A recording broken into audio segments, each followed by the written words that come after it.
Hello बच्चों, आज हम पढ़ने वाले हैं सुभाषितानि सुंदर भाषितानि वचन। सुंदर वचन।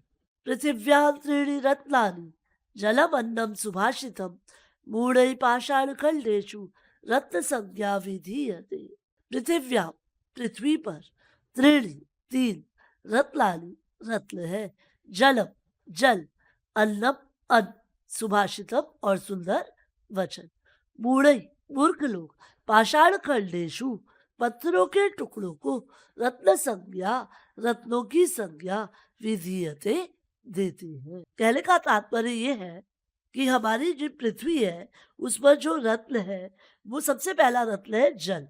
आप आप जानते हो बच्चे, जल के बिना मनुष्य जीवित नहीं रह सकता और जल ही जीवन है। जलमेव जीवनम अस्ति। और अन्न, आप सोचो, अगर आपको 2 दिन तक खाना ना मिले तो आपकी कैसी दशा होगी, आप समझ सकते हो। तो अन्न भी बहुत ही महत्वपूर्ण है। सुभाषितम सुंदर वचन। जैसा हम दूसरों से अपेक्षा करते हैं ना कि लोग हमसे बात करें, बोले, वैसी ही बात हमें दूसरों से करनी चाहिए।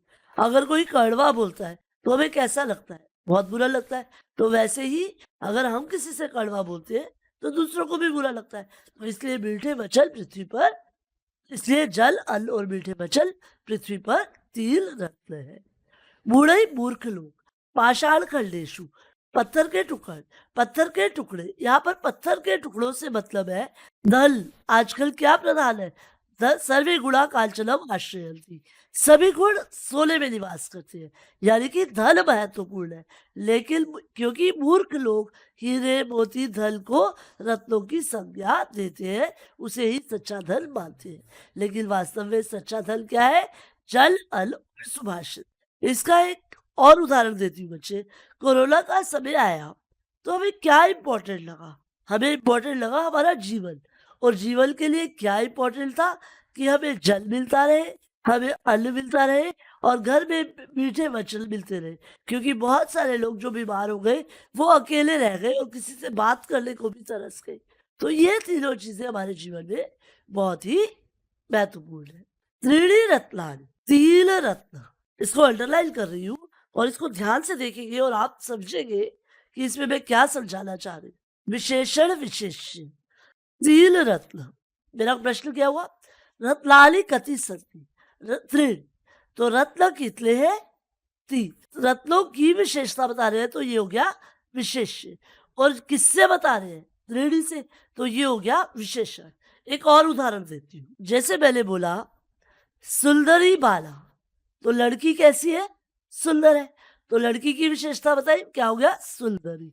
तो सुंदरी हो गया विशेषण और बाला हो गया विशेष्य। समझ में आया बच्चों? तो इसमें विशेषण विशेष्य है। और ये जलम जवालम, ये संधि। सत्येन धार्यते पृथ्वी सत्येन तपते रवि सत्येन वाति वायुश्च सर्वं सत्ये प्रतिष्ठितम। बहुत ही सुंदर श्लोक है बच्चों ये। सत्य, सत्य से धार्यते, धारण की जाती है पृथ्वी, पृथ्वी। सत्येन तपते रवि, सत्य से तपता है सूर्य। सत्येन सत्येन, सत्य से वाति, बहती है वायु, हवा।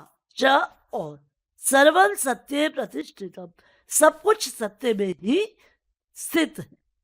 तो अन्वय देखते हैं बच्चों इसका। अन्वय होता क्या है? अन्वय होता है, देखो मैंने क्या किया, 1 2 3 4 5 6। तो मैं बोल रही हूँ सत्येन पृथ्वी धार्यते, सत्य से पृथ्वी धारण की जाती है। सत्येन रवि तपते, सत्य से सूर्य तपता है। सत्येन वायु च वाति, सत्य से ही हवा और सत्य से ही हवा बहती है। सर्वं सत्य प्रतिष्ठितम, सब कुछ सत्य में प्रतिष्ठित है। तो मैंने क्या किया, नंबर के अकॉर्डिंग बोला और उसके हिसाब से हिंदी भी कर दी। तो इसको यानी कि अन्वय के हिसाब से अर्थ कर दिया। इस शब्द को ध्यान से देखेंगे बच्चों। वायु जमा च, वायुश्च, ये आधे श को विसर्ग हो गया, तो वायु जमा च। तो इस श्लोक के माध्यम से हमें कवि ने क्या समझाया है कि मनुष्य को सत्य बोलना चाहिए। क्योंकि एक झूठ को छिपाने के लिए 100 झूठ बोलने पड़ते हैं, लेकिन सत्य हमेशा सत्य ही रहता है, तो हमेशा सच बोलो। सत्यम वद। तीसरा श्लोक देखते हैं बच्चों। दाले तपसी शौर्ये च विज्ञाने विनये नये विस्मयो नहीं कर्तव्यो बहुरत्ना वसुंधरा। श्लोक की हिंदी बताने से पहले मैं आपको एक चीज बताती हूँ इसमें। दाले सप्तमी का एक वचन, तपसी सप्तमी का एक वचन, शौर्य सप्तमी का एक वचन, इसी तरह विज्ञाने विनये और नये ये भी सप्तमी के एक वचन। तो इनका अर्थ क्या होगा? दाले दान करने में, तपसी तपस्या में, शौर्य शूरवीरता में, च और विज्ञाने विज्ञान की प्राप्ति में, विलय विनम्रता में, लये नीति में, विस्मयो नहीं कर्तव्यो, विस्मयो हैरान, न नहीं ही निश्चय ही कर्तव्यो करना चाहिए, निश्चय ही हैरान नहीं होना चाहिए, हैरानी नहीं करनी चाहिए।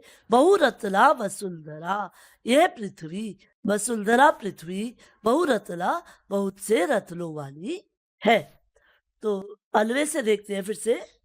दान में, तपस्या में, शूरवीरता में, विज्ञान में, विनम्रता में और नीति में विस्मय नहीं कर्तव्य, हैरानी नहीं करनी चाहिए। या तो ही वसुंधरा बहुरत्ना, क्योंकि पृथ्वी बहुत से रत्नों वाली। कहने का भाव क्या है?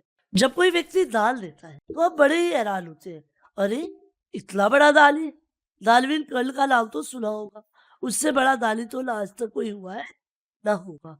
तो हमें बाकी लोगों के दान पर हैरानी नहीं करनी चाहिए। ये सब गुण है जिनको हमें अपने जीवन में अपनाना चाहिए, लेकिन हैरान नहीं होना चाहिए। तपसी तपस्या में किसी तपस्वी को देखकर भी हम हैरान होते हैं, किसी के बल को देखकर, कोई बहुत बड़ा वैज्ञानिक है उसे देखकर, कोई बहुत विनम्र है उसे देखकर, और कोई नीति में निपुण है उसे देखकर भी हम हैरान होते हैं। लेकिन ऐसे बहुत से बड़े बड़े लोग हुए जिस पर अनेक बड़े बड़े रत्न हुए। जैसे दान देने में महावीर कर्ण का नाम आता है, और तपस्वी तो भारत में बहुत ही अधिक हुए हैं। जैसे उदाहरण दे लेते हैं, रावण ने भी बहुत अधिक तपस्या की थी। इसके अतिरिक्त अनेक मुनि हैं, जैसे अत्रि मुनि, अक्षत्य मुनि, ऐसे अनेक मुनि बहुत बड़े बड़े तपस्वी हुए हैं। शूरवीरता भी बहुत से लोगों में, बहुत ही लोगों का नाम सुना होगा आपने। जैसे अर्जुन सबसे बड़े धनुर्धर थे। विज्ञान, बहुत बड़े बड़े वैज्ञानिक हुए, और अब्दुल कलाम आजाद का नाम तो आप सभी जानते ही है। ऐसे ही विनम्रता, बहुत लोगों के स्वभाव में विनम्रता होती है, क्योंकि विनम्रता उनका आभूषण है। और नीति में निपुण भी बहुत सारे लोग हुए, जैसे चाणक्य नीति। तो ये सब रत्न है जो हमारी पृथ्वी के, तो हमें हैरान नहीं होना चाहिए। हमारी पृथ्वी पर बहुत सारे रत्न हैं। इसके अलावा फर्स्ट श्लोक में हमने पढ़ा, पृथ्वी पर 3 मुख्य रत्न है, जल, अन्न और सुभाषित। वो भी, तो हमें इन रत्नों के प्रति हैरान नहीं होना चाहिए। यही इस श्लोक में हमें समझाया है। तो आओ देखते हैं चौथा श्लोक। सद्भिरेव सह आसीत सद्भि कुर्वीत संगति सद्भिर्विवादम मैत्रीम च ना सद्भि किंचित आचरित। सद्भि जमा एव, ये र है, इसको विसर्ग होके, इसको र को विसर्ग हो गई, तो ये बन गया सद्भि जमा एव। सज्जनों के साथ ही, सह साथ, आसीत था। सद्भि सज्जनों के साथ ही, उर्वित करनी चाहिए, संगति संगति। सद्भि सज्जनों के साथ, विवादम, विवाद वैसे तो कहते हैं झगड़े को, यहाँ पर हम लिख सकते हैं तर्क वितर्क। मैत्री मित्रता, च और ललही असद्भि असज्जनों के साथ, यानी कि जो दुर्जन है, किंचित कुछ भी, आचरित आचरण करना चाहिए। यहाँ पर संधिया देख लो बच्चों। सद्भि जमा एव, र को विसर्ग हुआ हुआ है, सह जमा आसीत, ये आ इधर आएगा। सद्भि, ये जो र है ना विवादम का, इसी र को विसर्ग हुआ हुआ है। सद्भि जमा विवादम, ल असद्भि, ये बिल्कुल इसकी तरह है सह आसीत की जगह। किंचित आचरित, ये द को तो आ गया और आचर, ठीक। अब अलवे से अर्थ देखते हैं। सद्भि रेव सह आसीत, सज्जनों के साथ ही रहना चाहिए। सद्भि संगति पूर्वित, सज्जनों के साथ ही संगति करनी चाहिए। सद्भि विवादम मैत्रीम च, सज्जनों के साथ ही विवाद, तर्क वितर्क और मित्रता करनी चाहिए। ल असद्भि किंचित आचरित, और जो असज्जन है, यानी कि जो सज्जन नहीं है, दुर्जन उनके साथ किसी भी तरह का व्यवहार नहीं करना चाहिए। संस्कृत में कहा भी गया है, सत्संगति किम न करोति पुंसाम, अच्छी संगति मनुष्य के लिए क्या नहीं करती। इसका एक छोटा सा उदाहरण देती हूँ। एक बार क्या हुआ, फलों की एक टोकरी रखी थी, उसमें से एक आम खराब था, तो ध्यान नहीं दिया गया, तो उस आम ने क्या किया, सारे आमों को खराब कर दिया। तो ये किसका प्रभाव पड़ा? संगति का। तो संगति का प्रभाव मनुष्य पर भी बहुत जल्दी पड़ता है, इसलिए सज्जनों के साथ ही संगति करनी चाहिए, उन्हीं के साथ रहना चाहिए, क्योंकि अच्छी संगति मनुष्य के लिए क्या नहीं करती, अर्थात सब कुछ करती। तो आओ देखते हैं 5वां श्लोक। धन धान्य प्रयोगेषु विद्याया संग्रहेषु च आहारे व्यवहारे च त्यक्त लज्जा सुखी भवे। अन्वय से देखते हैं, धन धान्य प्रयोगेषु, धन और धान्य के प्रयोग में, विद्याया संग्रहेषु च, विद्या का संग्रह करने में, आहार व्यवहारे च, आहार भोजन में और व्यवहार में, त्यक्त लज्जा, जो लज्जा का त्याग करता है, सह सुखी भवेत, वह सुखी होता है। कहने का भाव क्या है? धन और धान्य के प्रयोग में, मनुष्य के पास धन है, उसका प्रयोग कैसे करना चाहिए? बिना संकोच के अगर वो धन का प्रयोग करता है, धान्य, धान्य यानी कि अनाज, अगर वो अनाज का प्रयोग बिना संकोच के करता है, अगर वो ये सोच के करता रहेगा, अरे इतना सा बनाऊंगा, इतना सा बनाऊंगा तो क्या होगा, किसी का पेट भरेगा, कोई भूखा रहेगा। अगर वो ढंग से बनाएगा तो उसमें बरकत पड़ती है, तो उसका प्रयोग में संकोच नहीं करना चाहिए। विद्या के संग्रह में जितना पढ़ते जाओगे, उतनी विनम्रता आती जाएगी, उतने ही गुणों का संचार होता जाएगा, तो उसमें भी लज्जा नहीं करनी चाहिए। विद्या का संग्रह अच्छी तरह से करना चाहिए।